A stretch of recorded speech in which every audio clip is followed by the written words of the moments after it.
ካሳው ሞስ ይባላል። ካማኒ ዙሪያ የልዩ ጎጡ የነጭ ያው የተፋሰስ ፎረፎር ለማዳን ያው ጉድጓድ እየቆፈርን እንገኛለን። መጀመሪያ አጥሩን አጥረናል። ሁለተኛ ደግሞ በ16 አረንጓዴ አሻራውን ለመትከል ያው ቅድመ ዝግጅት ያው ጉድጓድ እየቆፈርን ነው። መሬቱ ተጋልጦ የነበረው ማለት ነው። አሁን አልፈን መጀመሪያ ላይ ከትርም ሆነ የተለያየ ነገር እየሰራን በዚያ ልክ ያው ደን እየሸፈን ስንለው በጣም የመሬቱ ለምነትም ምርቱም በጣም ለውጣለሁ። ስለዚህ አሁንም ደግሞ ይሄንና ከዚያ ተነስተን ይሄንን ያንዳ አማራጭ ማለት ይሄን አባሽ ተጎዳ ነው ብለን ማህበረሰቡን አወያይተን አሁንም ይሄን እንግዲህ የምታዩትን ገደል ወደ አረንጓዴ መጀመሪያ ቀየረ፣ ኋላ ደግሞ ደኑም ለአየሩም ለምንም ተስማሚ ነው በሚል ተወያይተን ያው ዝግጅቱ ይሄን ይመስላል። አጥሮና ጓዘን ባባላለሁ ያው የነጭ ቀበሌ ነው እና መሬቱን በማዳን በጣም ጥቅም አግኝተናል። አንደኛ ለነጋዴ ሽጠን ያው ብዙ ጥቅም አግኝተናል። በዚያ ላይም ወጣቱ ስራት ወጣቶች ብዙ ስራ ፈጥረዋል። በዚያ ችግኝ ላይ ቆረጣው ሲካሄድ እነሱ እንትን ያው ብዙ ገንዘብ ያገኛሉ። በዚያ ላይም ስራ ፈጠራ በጣም ተፈጥሯል ለወጣቱ ማለት ነው እና እኛም ሽጠን ብዙ ጥቅም አግኝተናል። ሁለተኛም ቦረቦር ማዳኑን አድኖልናል።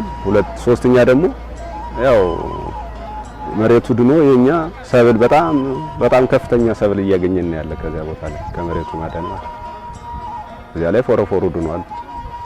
እየተሸረሸረ እየሄደን የነበረ አሁንስ እንደውም የተሻለ ሆኖ በጣም ከዚያ ትክልቱ ውስጥ ራሱ ለከውቶች ሳር እያጨር ለከውቶ እየመገብን ያለ ሳሩን እያጨር ማለት ነው።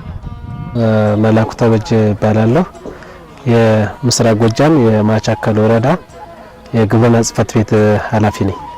የችግኝ ተከላ ፕሮግራማችን በዚህ ዓመት በተሻለ እንቅስቃሴ ለማድረግ እየሞከርን ነው። ቅድመ ዝግጅታችንም በሰፊው ከአርሶ አደሩም ጋር ከባለሙያውም ጋር በመግባባት በሰፊው ንቅናቄ በመፍጠር እየሰራ እንገኛለን።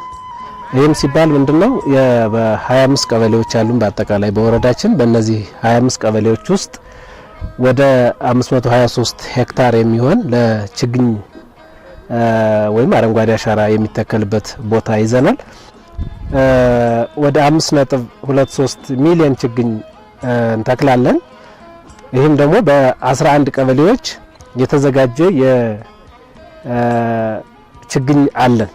አጠቃላይ ይሄ 5.23 ሚሊዮን ችግኝ በ11 ቀበሌዎች ውስጥ ካሉን ቀበሌዎች በ11 ቀበሌዎች ውስጥ የተዘጋጀ ነው።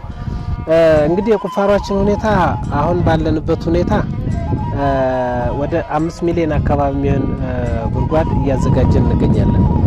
ያው ቀኑም ገና ስለሆነ የቁፋሬ ቀናቶች ቀጣይነት ያላቸው ፕሮግራም እያያዝን አርሶ አደሩ ስራውን በማይጎዳ ቀን አርሶ አደሩ በአማካይ በብዛት የሚመጣባቸውን ቀን እየመረጥን ነው። ከአርሶ አደሩ ጋር እየተግባባን ስራ እየሰራን ያለ ነውና አርሶ አደሩ አብዛኛው የሚገኝባቸው እንዲቀለል ያሉ በዓላት ቀኖችንም አማካይ በሆነ መጠን እያያዝን ነው። እስካሁን ድረስ ወደ 5 ሚሊዮን አካባቢ ጉድጓዶችን በሁሉም በአጠቃላይ ባሉን በ25ቱም ቀበሌዎቻችን እየቆፈርን እንገኛለን። ብንችል ከእቅዳችን በላይ ለመሄድ በደንብ እየተንቀሳቀስን ነው። እቅዳችን አቺቭ ማድረግ ግን የውዴታ ግዴታ ጉዳይ ነው። ምንም ለነገ የሚባል ስላልሆነ ችግኝ ጥላ ነው፣ ችግኝ ኢኮኖሚ ነው፣ ችግኝ ሀብት ነው፣ ችግኝ ቤተሰብ ነው። ባጭሩ የኦክሲጅን መሰረታችን ነውና የመኖር ያለመኖር ጉዳይ ስለሆነ በዚህ ልክ ነው እየተዘጋጀን። አርሶ አደራችንም ሀሳቡን የኔ ነው በሚል ይዞት በዚህ ልክ እየተንቀሳቀስን እንገኛለን። አንዱ አለም ነው ባላለሁ ማቻከል ወረዳ አስተዳዳሪ ነኝ። የአረንጓዴ አሻራ ልማት መርሃ ግብር ኢትዮጵያን አረንጓዴና ልብስ ተብሎ ከተጀመረ ጊዜ ጀምሮ እንደ ሀገርም እንደ ክልልም ብሎም እንደ ዞን እኛም እንደ ወረዳ የበኩላችንን ሚና ለመወጣት ሰፊ ርብርብ እያደረግን ያለ ነው። እስካሁን ባለው ሁኔታ ከዚህ በፊት የተተከሉት ስናይ በመጽደቅ መጠናቸውም የተሻሉ ናቸው።